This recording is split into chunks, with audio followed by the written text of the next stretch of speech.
After weeks of planning, pitching, and prep, development has officially begun. Welcome to part 25 of the journey from idea to fantasy sports platform in 100 days or less.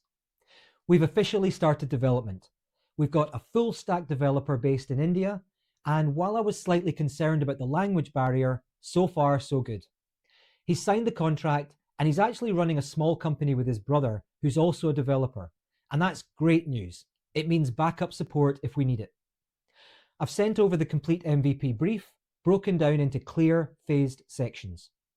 Phase 1 of the vision, if we can call it that, is the MVP, and it's what the developers are building. It's the absolute essentials we need to get a working version live. If that goes well, they might handle future phases too, but that's a fair way off.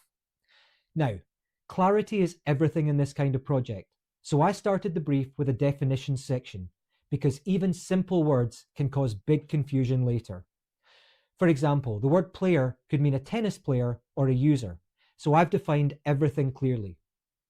A user is someone using the platform. A player is a tennis player that a user can add to their team. A team is made up of 8 players. Lots of things like that to avoid confusion, but also because many developers will build exactly what you ask them.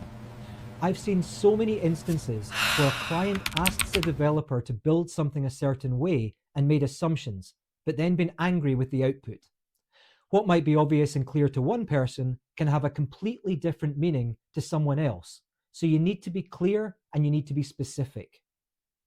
Next, I've mapped out the user journey. The flow is simple. A user registers and logs in, and from there, the main focus is creating a team and playing the game. That's got to be the most highlighted and intuitive part of the experience. We're also adding a few core sections to make the MVP usable. We need a market section where users can select players and see their values, a team section to track player performance, a profile section for account updates like email or password, and an FAQ section explaining how it all works.